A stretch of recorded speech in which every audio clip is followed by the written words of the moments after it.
Halo, kembali lagi di channel ini. Nah, kebetulan hari ini nih gue bakal menjelaskan terkait dengan 8 permasalahan PKKPR. Seperti yang banyak kita ketahui, atau gue ketahui, atau sama-sama kita ketahui. Gue udah ngurus OSS ini selama 8 bulan, atau lebih lah bahasanya dari Agustus tahun lalu, tuh tahun 2021. Tapi, ada satu jenis perizinan baru, yaitu PKKPR. PKKPR itu Persetujuan Kegiatan Pemanfaatan Ruang, yang diturunkan oleh PP 21 tahun 2021 tuh Pak. Dan itu diatur di Peraturan Menteri Keuangan 153 tahun 2021 juga. Nah, bayangin dari jeda Agustus COSS itu terbit untuk sampai ke PP-nya itu Oktober, dan untuk sampai di PMK-nya itu Desember, itu jedanya sekitar 6 bulan. Nah, kita melihat bahwa di sini ini adalah pengganti izin lokasi yang justru hari ini tuh jadi bermasalah di teknis penjalanan di lapangannya. Nah, apa aja masalahnya? Masalahnya itu ada 8. Nah, di 8 itu gue udah rangkum satu persatu yang mungkin nanti bisa diaktualisasikan oleh teman-teman sendiri kita ketika menjalani si proses perizinan tadi. Oke, nggak berlama-lama lagi, maka gue mulai dari yang pertama. Sorry nih teman-teman, kita harus pindah Angel karena teman-teman gue menyarankan bahwa katanya muka gue buluk ya. Monggo yang mau endorse untuk skincare boleh masuk aja ke WhatsApp gue atau ke Instagram gue lah. Nah, kita balik lagi ke pembahasan yang pertama tuh. Yang nomor satu adalah kalau dulu nih di izin lokasi di 2018 ke atas tuh sampai 2021, kalau izin lokasi itu untuk suatu perusahaan ngurus OSS dari A sampai Z pasti keluar izin lokasi. Nah, ini membedakan antara yang dulu sama sekarang. Kalau OSS RBA hanya akun dengan modal di atas 5 miliar atau modal si non UMK tadi yang akan mendapatkan PKKPR. Lantas yang di bawah non UMK gitu gimana Bang? Yang UMK, itu berarti itu akun yang tidak akan mendapatkan PKKPR. Itu hanya mendapatkan NIB aja dia nggak dapat PKKPR ya. Karena kenapa? PKKPR membutuhkan syarat modalnya harus di atas 5 miliar atau hanya terdapat pada akun si non UMK tadi. Itu alasan nomor pertama yang bisa gue jelaskan. Nah, kita masuk ke alasan yang kedua, yaitu bagaimana jika modal PT atau si CP tadi tidak sampai 5 miliar. Nah, ternyata setelah gua gali, nah ini ada perbedaan antara modal PT, modal dasar PT dan modal dasar CP sama modal di OSS. Kalau modal di OSS itu sifatnya itu modal investasi jatuhnya. Itu yang membedakan antara si modal PT sama modal CP. Kalau yang masuk di OSS berarti itu modal investasi. Nah, yang ketiga, ini pun berlaku nih. Kalau yang ketiga itu apa? Kalau yang ketiga itu pelaporan LKPM. Otomatis ketika kita menginput di atas 5 miliar, untuk lapor LKPM-nya itu naik tuh. Yang harusnya tadinya UMK itu cuma 2 kali per tahun atau per semester. Nah, karena ini jatuhnya non-UMK, dia jadi kena efek. Efeknya apa? Dia harus laporan triwulan.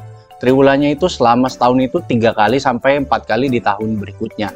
Nah, lapor LKPM itu gak sewenang-wenang juga, karena lapor LKPM itu nanti masuk ke perpajakan kita. Jadi ini adalah dasar kenapa pada akhirnya jadi bermasalah ketika akunnya itu non UMK, mulai dari modal si PT atau CP-nya yang gak sesuai sama lapor LKPM-nya nanti yang gak bakal merinci terhadap suatu realitas yang kita jalani. Contoh, gua kasih contoh, perusahaan konstruksi cuman punya modal di bawah 1 M, tiba-tiba dia diminta izin lokasi atau PKKPR ini, maka dia harus dinaikkan modal investasinya jadi 5 M. Nah, ini kan membuat sesuatu yang tidak real jadinya di sistem OSS tersebut. Nah, jadi konsep seperti ini karena modal 5 M menghasilkan 3 permasalahan, yaitu pertama dia akunnya harus non UMK, yang kedua modal PT atau CV-nya itu tidak sesuai dengan realitas, yang ketiga lapor LKPM yang tidak seimbang dengan perpajakan. Nah, persyaratan yang keempat berbeda dengan usaha. Kalau persyaratan yang keempat itu adalah persyaratan untuk membuat IMB, izin mendirikan bangunan. Kalau sekarang tuh bahasanya PPG. Nah, PPG atau IMB itu butuh PKKPR. Butuh PKKPR karena kenapa? Karena itu menjadi acuan dasar persetujuan si pemanfaatan ruangnya. Nah, ketika misalkan ini logika sederhana, kita hanya bangun rumah misalkan total nilai 100 juta, tiba-tiba diminta PKKPR. PKKPR itu hanya khusus untuk non UMK yang modal investasinya itu harus di atas 5 miliar. Kalau di bawah 5 miliar seperti ini misalkan, itu nggak bakal dapet izin lokasi atau PKKPR tadi. Nah, misalkan dipertanyakan, kalian mempertanyakan kepada daerah, Mas saya pengen buat IMB atau PPG tapi saya tidak punya PKKPR karena saya statusnya UMK, itu bagaimana? Maka itu akan ditolak, harus dengan PKKPR-nya.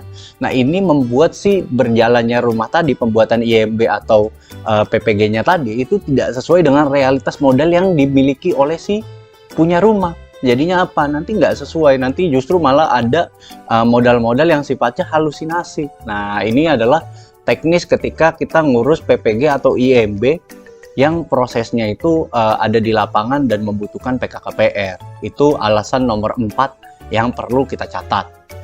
Ini adalah syarat kelima atau alasan kelima yang membuat kita bingung sama perizinan baru kali ini, yaitu PKKPR. Yaitu kita harus membayar SPS. SPS itu apa sih, Mas? SPS itu surat perintah setor, Pak. Surat perintah setor untuk apa? Untuk ngebayar si PKKPR-nya tadi. Dibayar kemana? Ke BPN. Sifat pembayaran itu apa? Pajak, retribusi, atau apa? Dia sifatnya itu adalah PNBP, pendapatan negara bukan pajak.